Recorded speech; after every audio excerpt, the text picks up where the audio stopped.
Nick Wright, first things first, co-host on Fox Sports 1. And I love the shirt there. You're flying the colors. What's up, Mahomes?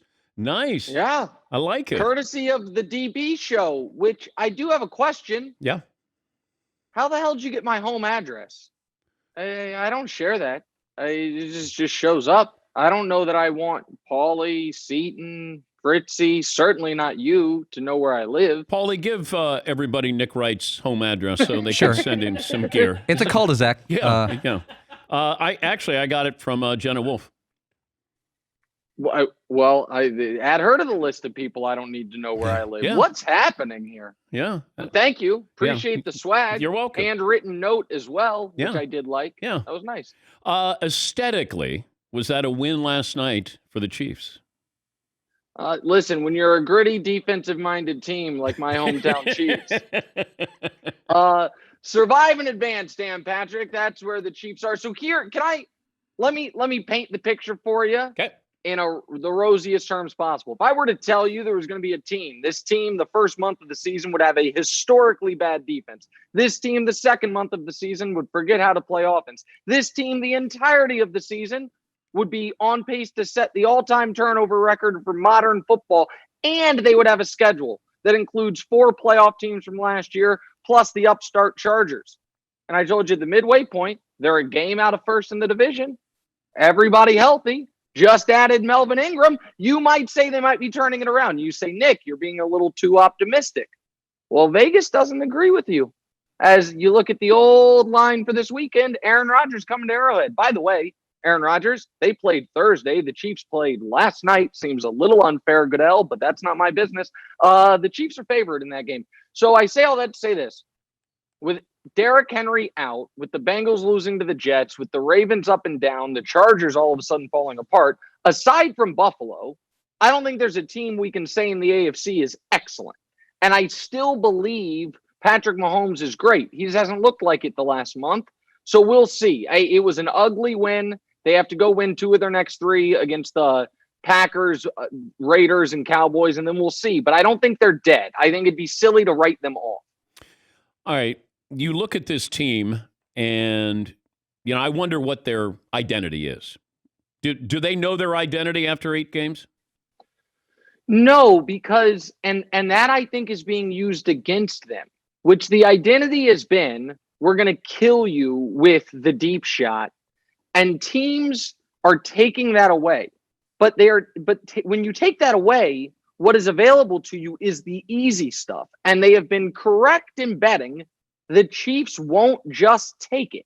And last night, on that first drive of the game, they took the easy stuff. They drove all the way down the field, but then they can't help themselves. It's second down. Is that Travis Kelce in the backfield? Oh, my God, he's lateraling to Mahomes. It's a wasted play. And then on third down, you get a little unlucky, and a ball goes off a guy's face mask.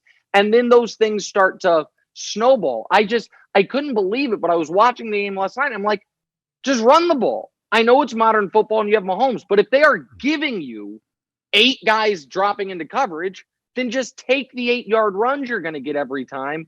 And teams are correctly betting the Chiefs won't be patient enough. And up to this point, they haven't been.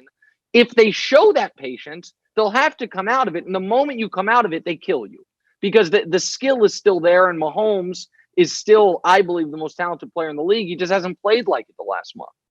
Yeah, you start to watch and you wonder, can you be a game manager? And last hour, I liken Mahomes to Steph Curry. Like they've sort of reinvented, their positions. Yeah. But if I said to Steph Curry, hey, there's all the defense on the perimeter, you got to now take the 15-footer or try to get to the hoop.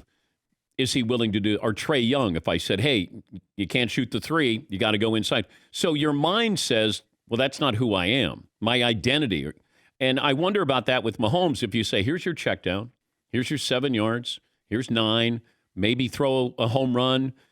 Maybe we don't have spectacular players. Maybe we take a Tom Brady approach where we just kind of get it down the field. And that's hard. And I would change the Steph analogy a little bit to not Steph, you take the 15-footer. Steph, you get to the hoop.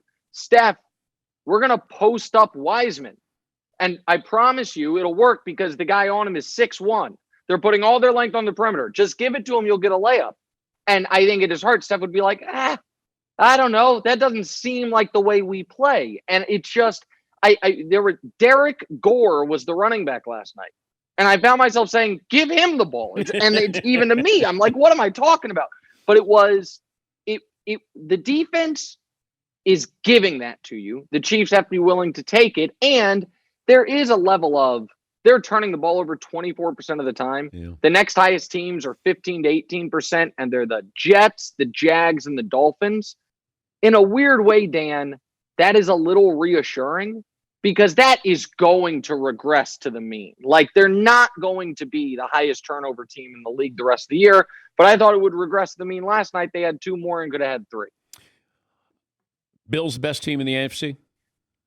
Right now, you got to give them credit for it. I didn't think they were very good this weekend. I mean, it's 3-3 at the half. It was and I saw Josh Allen became the overwhelming MVP favorite after this weekend. And I guess that's a reaction to Brady playing poorly, Derrick Henry going down. But the Bills are the only team that you can say are consistent. They had the terrible performance week 1. Other than that, they've been really good. And the Titans had a claim, but Derrick Henry's now done. I don't trust the Bengals with that lack of experience, as dynamic as they can be. The Ravens make no sense to me. They are, at times, they look like, oh my God, they're the best team in football. And then at times they need a 66-yarder to beat the Lions, who are the worst team in football. The Chargers looked amazing, and now they've looked terrible. So that is, the NFC is very different. The NFC, we talked to Mercedes Lewis today. The Packers are 7-1. They're in a 4-way tie atop the NFC because the Cardinals, the Cowboys, and the Rams, and then there's the Bucks. The AFC is not like that this year. Are the Cowboys really good, or do we want them to be really good? Dan, I think they're really good. I don't trust Mike McCarthy at all as far as people talk about clock management. I don't know if I trust Mike McCarthy to tell me what time it is, much less clock management. But the rest of it, Dan, they have Micah Parsons is awesome. He's awesome. Randy Gregory, when he's been on the field in his career, has been really good. Trayvon Diggs, to me, is the real deal. You have all that talent on offense, and winning a game like they won last week with a guy who had thrown 3 passes in his career, I feel like the Cowboys are almost never properly rated because for so long they were overrated. I don't know if you know, there's some people on national television, maybe even some of my colleagues that are, big Cowboys fans. Just talk about them a lot. And so I think sometimes they've been overrated. And now I wonder if they're a touch underrated. Winning that game against a tough Vikings team with Cooper Rush, after you fall down 7-0 immediately, to me is a pretty gritty, impressive win. He's Nick Wright, Fox Sports 1. First things first, the first month of the NBA season, got an overwhelming storyline?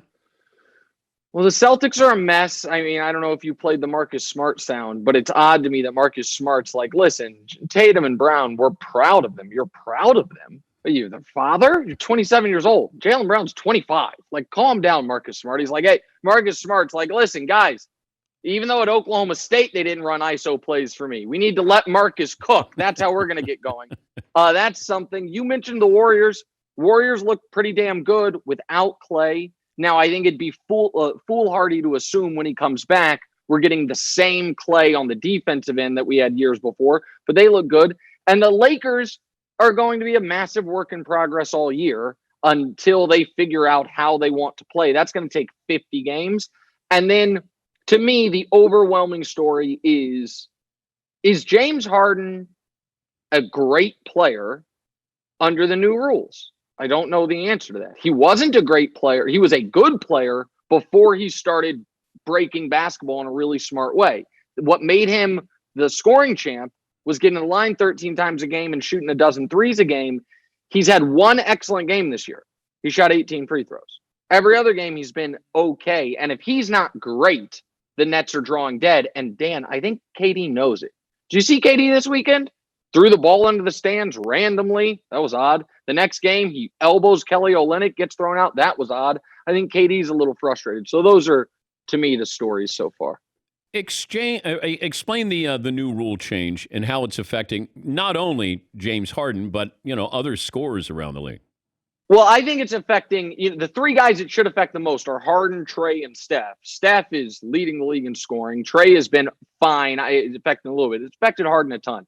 What the NBA essentially said is if there is a foul, but it is generated because the offensive player does what I call a jabroni move or a non-basketball move, tries to essentially trick the ref or trick the defender, we're not going to call it. So once upon a time, the only guy who really did it was Chris Paul, and Chris Paul would do it in the open court. He'd be dribbling super fast. No guy was behind him. He'd just stop. Guy would run him over, be a foul. It's like, oh, that's kind of smart. James Harden, and again, I give him credit for this, figured out, I can, instead of trying to make a basket, I can try to draw a foul. So he would do things to basically just position the defender's arm between his arms. And then instead of going in a shooting motion, he would just throw his arms in the air. And the NBA said, we're not having it anymore. And it has really affected him, like drastically affected him. And I don't judge him for that. Just like John Lynch, I don't say, well, John Lynch isn't a great player because under these rules, he wouldn't have been as effective. Harden was great under the rules he was playing by. They just changed the rules on him. And maybe he could have adjusted. But when you play one way for 8 years, like Dan, I'm sure once upon a time, your game had a lot to do with athleticism. For the last 25 years, you've just been an old man jump shooter. It's hard to adjust, right? Yeah. I mean, I would assume. Yeah. You don't play basketball with me, even though I've asked. Have you? Fine. I mean, I asked you to go fishing. I asked you to go to a football game. I asked you to play basketball. But I don't have your home address. I send it to the studio. Probably gets lost with all your other merch. I don't know. You sounded kind of desperate. And that's why I got nervous with your desperation for friendship. Well, Dan, I don't have many friends. I know and that. Oh, I know that. I thought you were going to be one, and no, you just used me for these takes. Last year I gave you 3 months of content when I said Texas barbecue sucked. You haven't had me on since, and now you're just waiting. How'd that work out for you? It worked out great for you. Yeah. You were like, oh, hey, boys, what's the show prep? Play the Knicks sound again. We're going to bring on the grill master. Like, okay. All right, Hall of Famer. Did you catch any heat for the Texas? I don't, man. My Twitter's just always on fire. I just mute everyone. My Twitter's a one-way conversation. Me giving the takes and receiving none of it, which is why I was so concerned when a package showed up to my house.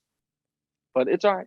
By the way, I had to point out to the Rams their Twitter account when they had the Teddy KGB all You lost. In.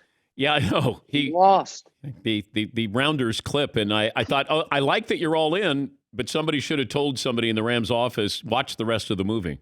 Can I say something real quick about that? I don't know if we're late. Just real quick on that. Okay. Hey, if the Rams win the Super Bowl, it's fine. The Rams, everyone's like, oh my God, the Rams, look at how they're running their team.